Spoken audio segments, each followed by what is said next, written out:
অন্যায়, অত্যন্ত দুঃখজনক একটি হৃদয় বিদারক একটি ঘটনা ঘটছে। একটি ছোট্ট বাচ্চাকে কিভাবে হত্যা করা হয়েছে দেখেছেন। এখন এখন আমরা প্রথম থেকে বলে এসেছি যে আইনের দৃষ্টিতে কোন ব্যক্তি যদি অপরাধ করে তার শাস্তি পেতে হবে। আইনের শাসন আমরা প্রতিষ্ঠিত করতে চাই।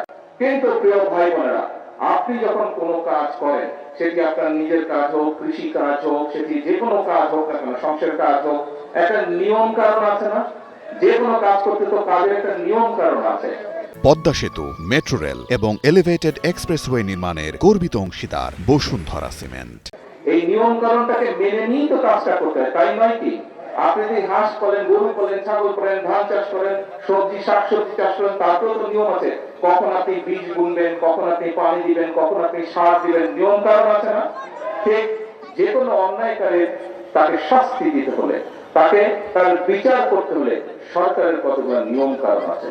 এখন আমরা খেয়াল করছি প্রিয় ভাই বোনেরা, গত কয়েকদিন ধরে কিছু সংখ্যক মানুষ, আপনারাও খেয়াল করেছেন, পত্রপত্রিকায় দেখেছেন, আপনারা রেডিও টিভিতে দেখেছেন, আপনারা কিছু সংখ্যক মানুষ একটা পরিস্থিতি তৈরি করার চেষ্টা করছে। রাস্তাঘাট বন্ধ করে দিচ্ছে, যানবাহন চলাচল বন্ধ করে দিচ্ছে, এখানে আগুন ধরাচ্ছে, ওখানে উত্তেজনা সৃষ্টি করছে।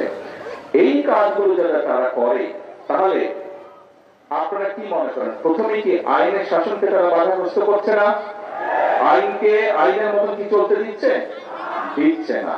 প্রিয় ভাই বোনেরা, আমরা খেয়াল করে দেখেছি যে এই যে অন্তর্বর্তীকালীন সরকার যখন ক্ষমতায় ছিল, এই 12 তারিখের নির্বাচনের আগে যে অন্তর্বর্তীকালীন সরকার ছিল, সেই সময় আমরা দেখেছি দেশে কয়েকটি দুঃখজনক এরকম অন্যায় ঘটেছে। সেই অন্যায় যখন ঘটেছে, আমি নিজে সেই সকল বাচ্চার মায়েদের সাথে কথা বলেছিলাম।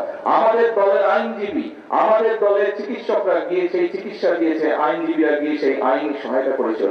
কিন্তু তখন আজকে যেই সকল ব্যক্তিরা হইচই করছে, রাস্তা অবরোধ করছে, বড় বড় কথা হচ্ছে, সেদিন কিন্তু তাদেরকে আমরা মাঠে দেখিনি। সেদিন কিন্তু তাদেরকে আমরা দেখিনি যে তারা অবরোধ করেছে। তাহলে কি আমরা ধরে নেব আজকে যেহেতু জনগণকে 12 তারিখের নির্বাচনে বাংলাদেশের জনগণ যেহেতু বিএনপিকে ভোট দিয়ে সরকার গঠন করতে ক্ষমতা দিয়েছে, সেই জন্যই তাদের জ্বালা হচ্ছে, এবং এই জ্বালার কারণেই তারা এইসব কর্মকাণ্ড করছে? তাই তো আমরা ধরে নেব, তাই নয় কি?